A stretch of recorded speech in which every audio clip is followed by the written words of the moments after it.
নমস্কার, আরো একটা নতুন রেসিপিতে আপনাদের স্বাগতম। আজকে খুবই মজার একটা পিঠা রেসিপি আপনাদের সাথে শেয়ার করব। ফুল পিঠা। এটা দেখতে যতটা সুন্দর, খেতে কিন্তু তার থেকে বেশি মজা হয়। এটা বানিয়ে খাবো নাকি সাজিয়ে রাখবো সেটা বুঝতেই পারি না। তো চলুন শুরু করি মুসমুসে মজার এই ফুল পিঠা রেসিপি। প্রথমে একটা বড় বাটিতে হাফ কাপ আটা নিয়েছি। এর সাথে দিয়ে দেব হাফ চামচ লবণ আর 1 টেবিল পরিমাণে সাদা তেল। এবার সবকিছু একসাথে মিশিয়ে নিচ্ছি। এখানে অবশ্যই তেল দিতে হবে, এতে করে পিঠাগুলো মুসমুসে হয়। মিশিয়ে নেওয়ার পরে অল্প অল্প জল দিয়ে একটা ডো বানিয়ে নেব। আটার ডো একটু সফট করে বানিয়ে নিয়েছি।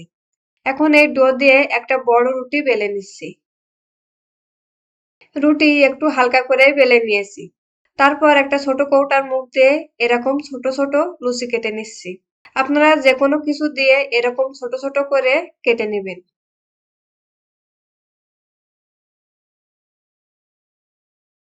লুচিগুলো কেটে নিয়েছি। এখন এর সাইড থেকে এগুলো উঠিয়ে নিচ্ছি। এগুলো দিয়ে আবারও ছোট ছোট লুচি বানিয়ে নেব।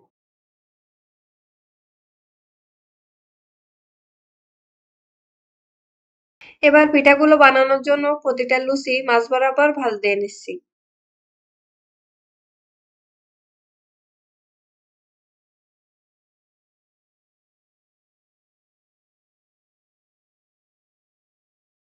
এখন একটা লুচির উপরে আরো 2টা লুচি দিয়ে দিচ্ছি। মোট 3টা লুচি একসাথে করে নেব। এবার একটা কাঁটা চামচ দিয়ে পিঠার মাঝ বরাবর একটু চাপ দিয়ে দাগ করে নিচ্ছি। দুই সাইডে একটু চাপ দিয়ে দাগ করে নেব। তারপর এই ফুলের পাপড়িগুলো একটু হাত দিয়ে চেপে চেপে লাগিয়ে নিচ্ছি। সবগুলো পাপড়ি চেপে চেপে লাগিয়ে নিতে হবে, এতে করে ভাজার সময় আর ছাড়িয়ে যাবে না। এই ফুল পিঠাগুলো বানানো কিন্তু খুবই সহজ আর অল্প সময়ের মধ্যেই বানিয়ে নেওয়া যায়। যে কোনো অনুষ্ঠানে এই পিঠাগুলো বানালে সবাই কিন্তু এই পিঠার দিকেই তাকিয়ে থাকবে। এটা এতটাই সুন্দর। আমি আরো একটা পিঠা বানিয়ে আপনাদের দেখিয়ে দিচ্ছি।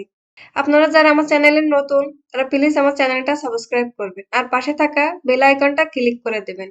এতে করে আমার চ্যানেলের নতুন নতুন সব ভিডিও সবার আগে আপনার কাছে পৌঁছে যাবে। আর যারা আমার চ্যানেলটা সাবস্ক্রাইব করছেন তাদেরকে অসংখ্য ধন্যবাদ। একবার দেখলেই কিন্তু যে কেউ এই পিঠাগুলো বানিয়ে নিতে পারবে। দেখুন সবগুলো পিঠা বানিয়ে নিয়েছি, এবার ভেজে নেব। একটা কড়াইতে আগে থেকে পরিমাণ মতো তেল গরম করে নিয়েছি। এবার এই কড়ার এক সাইড থেকে একটা একটা করে পিঠা তেলে দিয়ে দেব। মিডিয়াম হিটে একটু হাতে সময় নিয়ে এই পিঠাগুলো ভেজে নিতে হবে, এতে করে পিঠাগুলো বেশি মুসমুসে হয়।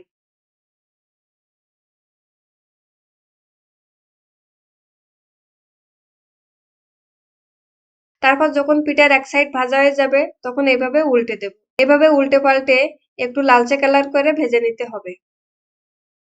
তারপর পিঠাতে যখন একটু লালচে কালার চলে আসবে তখন পিঠাগুলো উঠিয়ে নিচ্ছি।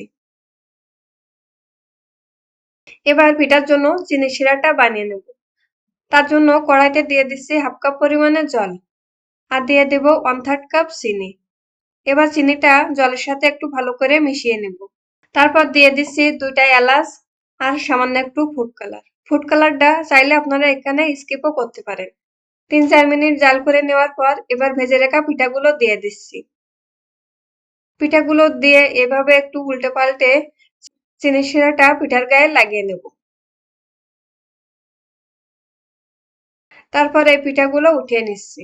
এভাবে খুব সহজে কিন্তু আপনারা এই পিঠাগুলো বানিয়ে নিতে পারেন। আপনারা বাড়িতে অবশ্যই ট্রাই করে দেখবেন আর কেমন হয়েছে আমাকে কমেন্ট করে জানাবেন। ভিডিওটা ভালো লাগলে লাইক, কমেন্ট, শেয়ার করতে ভুলবেন না। ভালো থাকবেন, সুস্থ থাকবেন। ধন্যবাদ সবাইকে।